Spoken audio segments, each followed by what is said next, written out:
नमस्कार दोस्तों, psychology with Prerna ma'am में आपका स्वागत है। दोस्तों, हमने अपने फर्स्ट पार्ट में जीन पियाजे के बारे में पढ़ा था। जीन पियाजे की फर्स्ट स्टेज को हमने देखा, जिसमें कि हमने उसकी 6 सब स्टेजेस देखी। उसमें हमने एक बहुत इम्पॉर्टेंट बात जो है वो देखी कि उसमें ट्रायल एंड एरर थ्योरी का यूज़ हो रहा था। दूसरी सबसे इम्पॉर्टेंट बात जो थी उसमें हमने देखी कि उसमें वस्तु स्थायित्वकरण ऑब्जेक्ट परमानेंस पाया जाता है। अब आगे हम बात करते हैं पियाजेट की जो संज्ञानात्मक विकास है उसके सेकंड स्टेज के बारे में। सेकंड स्टेज जो है वो पूर्व या प्राक संक्रियात्मक अवस्था है। इसे प्री ऑपरेशनल स्टेज भी कहते हैं। इसमें 2 से 7 साल के बच्चों को रखा गया है। अब देखो दोस्तों, संक्रियात्मक मीन्स ऐसी अवस्था जो किसी संक्रिया के पहले की जा रही है। मीन्स किसी एक्टिविटी को करने से पहले की अवस्था, तो पूर्व लग गया, ठीक है, पूर्व संक्रियात्मक अवस्था। अब इस अवस्था में 2 से 7 साल के बच्चे रखे गए हैं, जिनको भी इसने 2 भागों में डिवाइड किया है। पहली इसने रखी प्राक संप्रत्यात्मक अवधि जो कि 2 से 4 साल है, और दूसरी रखी है अंतर्दृष्टि अवधि जिसमें 4 से 7 साल के बच्चे रखे गए हैं। ये जो प्राक संक्रियात्मक अवस्था है, इसमें बच्चे भाषा के माध्यम से वस्तुओं के बारे में सीखते हैं। अब भाषा के माध्यम से सीख रहे हैं। अब भाषा की अभिव्यक्ति हम 3 तरह से कर सकते हैं, आपने पढ़ा भी होगा, मौखिक, लिखित और एक सांकेतिक भाषा में, ठीक है। तो इस ये जो अवस्था है, इसमें बच्चा सांकेतिक भाषा का अधिक प्रयोग करेगा। कैसे करेगा आगे हम पढ़ेंगे। अब 2 सब स्टेजेस में पहली जो है प्राक संप्रत्यात्मक मीन्स कोई संप्रत्य बनाने से पहले की अवस्था, कोई कॉन्सेप्ट बच्चे के माइंड में बनेगा, उससे पहले की स्टेज है ये। 2 से 4 साल के बच्चे हैं। अब देखिएगा आगे लिखा हुआ है, वस्तु सामने न होने पर भी उसकी मानसिक छवि बना लेता है। कनेक्ट कीजिए, अभी थोड़ी देर पहले मैंने आपके लिए एक शब्द का उपयोग किया था, वो था ऑब्जेक्ट परमानेंस, वस्तु स्थायित्वकरण। वस्तु स्थायित्वकरण मैंने इसकी पहली अवस्था में बताया था कि वस्तु स्थायित्वकरण में होता क्या है कि बच्चे के सामने अब कोई चीज़ है तो बच्चा उस चीज़ को ढूंढने की कोशिश करता है। अगर आपने वो चीज़ छुपा ली है तो बच्चा उसे ढूंढ के निकालेगा, मीन्स उसके माइंड में अब वो चीज़ फिट होने लगी है। तो वस्तु स्थायित्वकरण की शुरुआत तो इससे पहले वाली स्टेज में हो जाती है। बट अगर बात करें कि वस्तु स्थायित्वकरण विकसित कब होता है, तो विकसित वो इस वाली अवस्था में जाके होता है, ठीक है। अब होता क्या है इसमें कि माँ छुप कर आवाज़ लगाती है, तो बच्चा माँ की इमेज को बिल्कुल अपने माइंड में सेट कर लेता है। बच्चा बाहर ट्रक देख कर आता है तो घर में लकड़ी का एक टुकड़ा हो या मोबाइल हो, उसे से ट्रक बना के चलाता है या ट्रेन बना के चलाता है। मीन्स अब उसके सामने वस्तु नहीं है लेकिन उसके माइंड में बैठ चुकी है। चिंतन स्टार्ट हो गया था, इससे पहले हमने पढ़ा था। उसके बाद संकेतों व चिन्हों को समझने लगता है, उनका प्रयोग करना सीख जाता है। छोटे छोटे बच्चे हैं, इनिशियल स्टेज पे आपने देखा होगा 2 से 4 साल में, या फिर 2 साल के बच्चों की बात करूँ, पानी को मम बोलना शुरू कर देते हैं। कोई भी गाय को गागा कहना शुरू कर देते हैं। मीन्स कोई ना कोई संकेत बना लेते हैं और उसे अपनी बात को बता भी देते हैं। थोड़े बड़े होते हैं तो मान लो लाइक हमने उसको ट्रायंगल या रेक्टेंगल कहना सिखाया, तो कोई समोसा देखा तो उसे देख कर रेक्टेंगल बोलना शुरू कर देंगे। या फिर हम बात करें कि मम्मी की चूड़ी देखी तो उसको सर्कल बोलना स्टार्ट कर देंगे। मीन्स अब वो संकेत और चिन्हों की को समझने लगता है, उनका प्रयोग कहाँ किया जाता है वो भी सीखने लगता है, ठीक है। सबसे इम्पोर्टेंट चीज़ इसमें जो आती है जीववाद, एनिमिज्म। अभी एनिमिज्म में क्या होता है, इस स्टेज में इस स्टेज में बच्चे निर्जीव को सजीव समझने लगते हैं।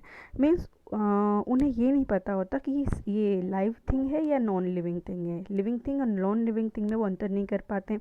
जैसे एक छोटे बच्चे के पास में टेडी बियर है तो उसको सजीव समझकर उससे बात करने लगता है। जनरली आपने देखा होगा कि बच्चे की सोफ़े से चोट लग जाने पर जब मम्मी उस सोफ़े को पिटाई लगाती है बच्चे के सामने, तो बच्चा बड़ा खुश होता है, उसको लगता है कि हाँ उसका बदला पूरा हो गया।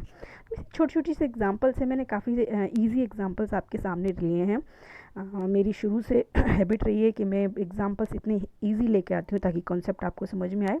आई होप ये भी समझ में आया होगा कि एनिमिज्म होता क्या है, जीववाद होता क्या है। दूसरा है अहम केंद्रितता। अब अहम केंद्रितता ईगोसेंट्रिज्म का मतलब है कि बच्चा जो है वो स्वयं के पॉइंट ऑफ व्यू में और सामने वाले के पॉइंट ऑफ व्यू में अंतर नहीं कर पाता। उसे लगता है कि वो जो सोच रहा है वही सही है, और सामने वाले की सोच से उसे कोई मतलब नहीं, कोई मैटर नहीं रखती सामने वाले की सोच।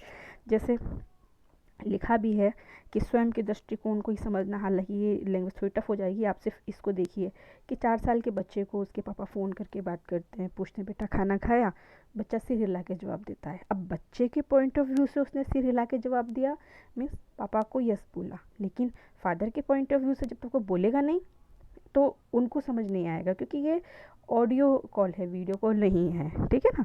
तो फिर बच्चे अपने पॉइंट ऑफ व्यू से बात करते हैं, मम्मीज़ भी घर पर बात कराती रहती हैं तो बच्चे बात करते हैं, बच्चों से बात कराती हैं तो बच्चे सिर्फ सिर हिलाते हैं, फिर मम्मीज़ रिप्लाई करती हैं, मम्मी एक कनेक्टिविटी बिठाती हैं दोनों के बीच में, ठीक है, मीडिएटर बन जाती है। तो वही चीज़ एनिमिज्म में, सॉरी ईगोसेंट्रिज्म में होती है।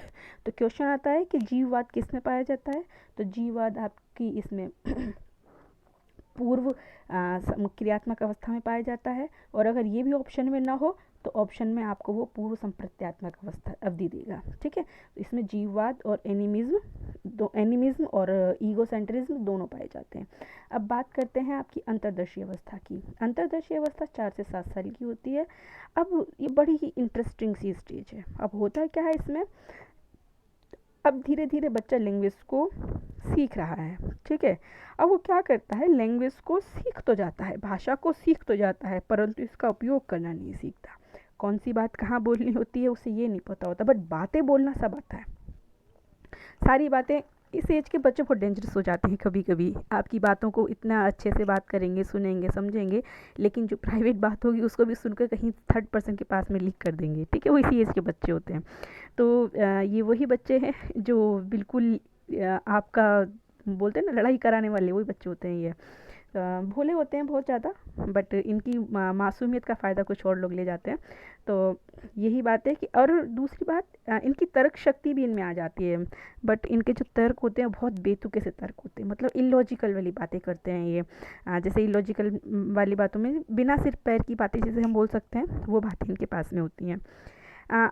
जैसे एक बेतुके तर्क के बेसिस पे हम एक एग्ज़ाम्पल ले सकते हैं, हालांकि एग्ज़ाम्पल किसी और में भी है, बट मैंने यहाँ लिया है आपको समझाने के लिए कि बच्चे को अगर आप 10 रुपये का नोट दे दें और उससे एक एक के 5 सिक्के दे दें, उससे पूछें कि बताओ कौन ज़्यादा है, तो उससे वो 5 के सिक्के जो है ना, एक एक के जो 5 सिक्के हैं वो ज़्यादा लगेंगे, क्योंकि वज़न ज़्यादा है, ठीक है। बेतुकी सी बातें उनकी होती हैं, अभी कोई तर्क वाली बात नहीं है, बेतुकी बातें हैं। उसके बाद छोटे छोटे जोड़ घटाव और गुणा करने लगता है, बट इनका यूज़ करना उसे नहीं आता है। वो ये सीख जाता है कि 1+2, लाइक उसे अगर कोई जोड़ करना है, 1+4 करना है, तो उसने जैसे सीखा है, लाइक अगर उसने इस तरह से काउंटिंग करने के बाद सीखा है तो वो ऐसे करेगा, या उसने अगर फिंगर्स पे काउंट करके सीखा है तो वो उस पर काउंट करके बताएगा। और अगर उससे कोई ये पूछे कि 3+2, तब भी वो ऐसे ही सेम काउंट करके लिखेगा, उसे ये नहीं पता कि 1+4 5 है तो 3+2 भी 5 है, ठीक है। उसे लॉजिक्स नहीं पता, बस वो करने लग जाता है, छोटे छोटे जुड़ा गुणा जोड़ भाग घटाव सब वो करने लग जाता है, बट लॉजिक्स उसे नहीं पता होते हैं। अब इस स्टेज में कुछ चीज़ें होती हैं जिनकी कमी पाई जाती है, ठीक है। ये क्वेश्चन पूछता है कई बार, ये बहुत इंपॉर्टेंट चीज़ है। इस स्टेज में, इस पूर्व संक्रियात्मक अवस्था में इन चीज़ों की कमी होती है। अभी क्या क्या चीज़ें हैं। नंबर 1 है लेक ऑफ कंजर्वेशन। कंजर्वेशन होता है संरक्षण। संरक्षण किसी चीज़ के भार, उसके क्वांटिटी को नहीं बता पाना, इस तरह की चीज़ें होती हैं। जैसे एक बच्चे के, इस एज के बच्चे के सामने कांच के 2 बर्तन लेके आए, ठीक है। अब बर्तन क्या थे, दोनों में इक्वल पानी आता था, 1 लीटर इसमें 1 लीटर इसमें। अंतर इतना था कि एक जो था वो थोड़ा लंबा ग्लास था और एक जो था थोड़ा चपटा सा बाउल टाइप का था। क्वांटिटी दोनों में सेम आती है, ठीक है। जब उसमें भरकर पानी रखा गया, जब बच्चे से पूछा कि इसमें से पानी किस में ज़्यादा है, तो बच्चे ने रिप्लाई दिया ग्लास में ज़्यादा है। क्यों? क्योंकि जब ग्लास सकरा है तो पानी की मात्रा उसमें ऊपर तक चली गई और जो बाउल था वो चपटा था उसमें नीचे बैठ गई। ठीक है, तो मीन्स उसने अपनी बुद्धि के अनुसार जवाब दिया कि इसमें ज़्यादा है। लेक ऑफ कंजर्वेशन है, संरक्षण की कमी है। अगर संरक्षण होता तो वो सही बताता कि दोनों इक्वल हैं, और अगर संरक्षण होता, संरक्षण की अगर उनको नॉलेज होती, तो यहाँ भी ये जो 10 रुपये और 5 के सिक्कों की बात थी, यहाँ भी वो सही बात बताता। ये भी संरक्षण की कमी के कारण हुआ, ये भी संरक्षण की कमी के कारण हुआ।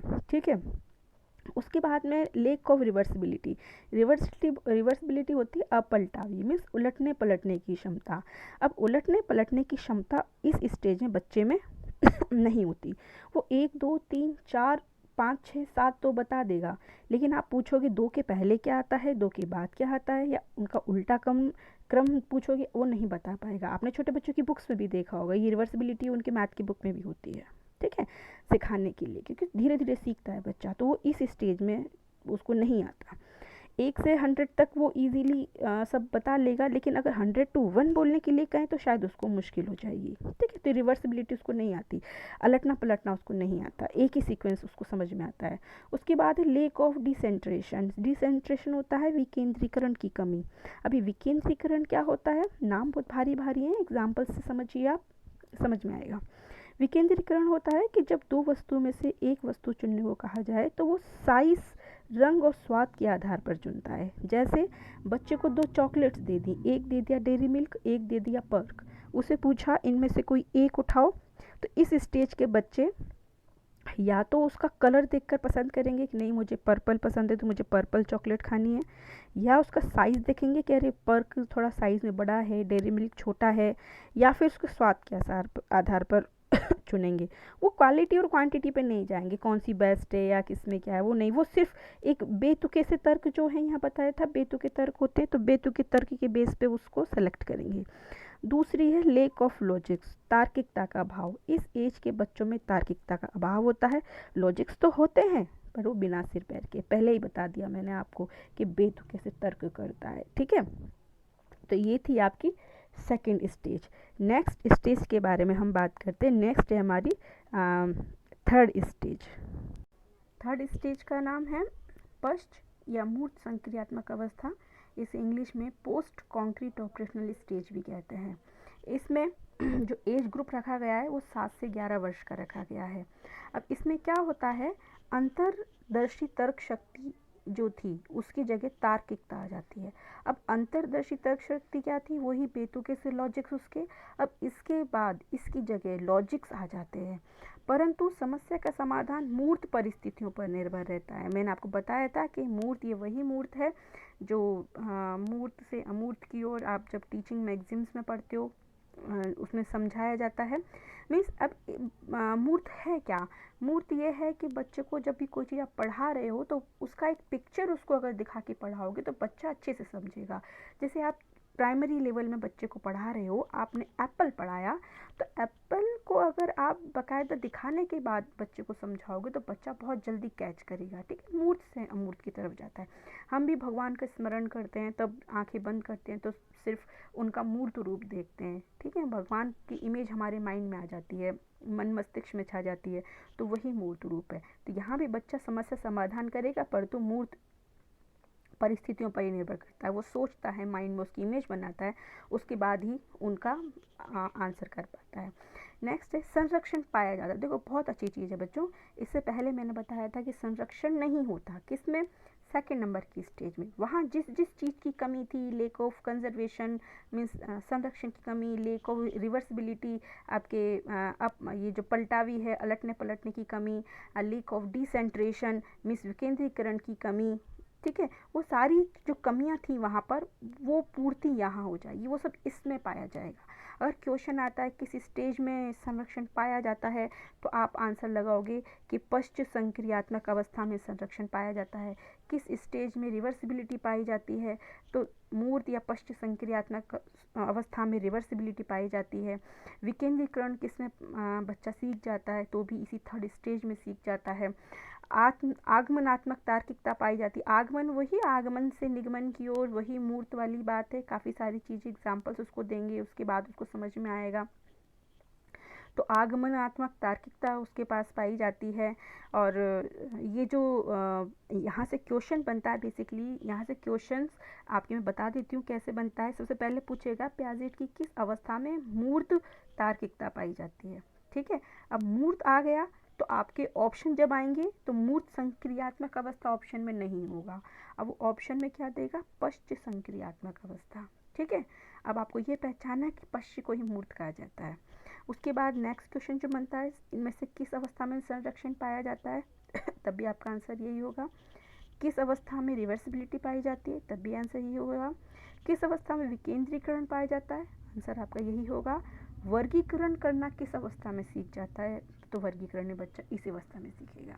ठीक है, उसके बाद नेक्स्ट है हमारा औपचारिक या अमूर्त संक्रियात्मक अवस्था, इसे फॉर्मल एब्स्ट्रैक्ट ऑपरेशनल स्टेज भी कहते हैं। ठीक है, 11 से अबव तक के बच्चे इसमें रखे जाते हैं। अब देखो अमूर्त की हम बात करें, अब देखो बच्चा भी थोड़ा बड़ा हो गया है, अब लॉजिक्स जो होंगे वो अमूर्त होंगे। ठीक है ना, और एब्स्ट्रैक्ट होंगे। अब एब्स्ट्रैक्ट चिंतन बच्चे में आ जाता है। अब बच्चा बिना सोचे समझे अब वो रिप्लाई करना शुरू करता है। जैसे यहाँ मैं बात करूँ, जैसे बच्चे से पूछा जाता है कि कोई भी एक रिप्लाई पूछ लिया कि 12 इंटू 5 करो कितने होते हैं। ठीक है, 12 मल्टीप्लाई 5 कितने होंगे, तो बच्चा माइंड में पहले इमेज बनाएगा और फिर उसके बाद मल्टीप्लाई करेगा, 2 आंसर बोलेगा, लेकिन यहाँ तुरंत रिप्लाई देगा। ठीक है, क्यों, क्योंकि यहाँ पे एब्स्ट्रैक्ट थॉट्स आ गए उसके पास में। अब वो डायरेक्ट जानता है, 12 का टेबल बोलेगा और डायरेक्ट करेगा। और यहाँ 12 को पहले 5 को पहले 2 से मल्टीप्लाई करेगा फिर वो 5 को 1 से मल्टीप्लाई करेगा, क्योंकि कॉन्क्रीट है वहाँ पर। ठीक है, एब्स्ट्रैक्ट में वो डायरेक्ट 12 का टेबल बोल के और आंसर दे देगा। इसमें बच्चे वैज्ञानिक की तरह सोच रखते हैं। आपको फर्स्ट ही में बताया था कि पियाजेट कहता है कि बच्चे नन्हे वैज्ञानिक होते हैं। यहाँ आते आते बच्चों की सोच जो है बहुत डेवलप हो जाती है, क्योंकि एब्स्ट्रैक्ट थिंकिंग हो जाती है। बच्चे निगमनात्मक पूर्व कल्पना के आधार पर समस्या को हल करते हैं। अब निगमनात्मक परिकल्पना जो होती है, क्वेश्चन पूछा गया है, इनमें से किस में निगमनात्मक पूर्व कल्पना पाई जाती है, तो अमूर्त संक्रियात्मक अवस्था में पाई जाती है। अगर पूछे आगमनात्मक पूर्व परिकल्पना किस में पाई जाती है, तो आगमनात्मक आपकी पाई जाएगी मूर्त क्रियात्मक में। ठीक है ना, क्योंकि मूर्त रूप है। आगमन पढ़ा भी होगा आपने, बहुत सारे एग्जाम्पल्स समझाना, फिर उसको नियम बताना, और निगमन में है पहले नियम बताना, उसके बाद उदाहरणों की तरफ जाना, नियम से उदाहरण की ओर, वो चीज़ है ये। तो ये जब बच्चा निगमनात्मक पूर्व कल्पना का जो प्रयोग करता है, तो वो एक ही चीज़ के कई समाधान को खोजने की कोशिश करता है। ठीक है, इसीलिए उसमें कौन से थॉट विकसित होते हैं, वैज्ञानिक थॉट विकसित होते हैं। तो ये थी हमारी जीन पियाजे। आई होप आपको पसंद आया होगा। अब इसके कुछ टर्म्स बचते हैं, लाइक स्कीमा क्या होता है, असिमिलेशन क्या होता है, अकोमोडेशन क्या होता है। तो ये सारी चीज़ें हम नेक्स्ट वीडियो में पढ़ेंगे। आई होप आपको बहुत पसंद आया होगा वीडियो, और तो लाइक शेयर एंड सब्सक्राइब ज़रूर करें, और प्लीज़ कमेंट करके मुझे बताएं कि आपको वीडियो कैसा लगा। और एक बार फिर आपको मैं बताती हूँ कि जीन पियाजे के बारे में हमने जो पढ़ा वो बहुत इजी वे में पढ़ा। मुझे जो लगता है कि इसको पढ़ने के बाद आपको टफ़ नहीं लगेगा जीन पियाजे। अगर फिर भी किसी को कोई दिक्कत होती है तो मुझे बताएं, मैं इससे बेहतर तरीके से और इजी इसे करके दूँगी। ठीक, ओके, चलिए बाय, थैंक यू दोस्तों।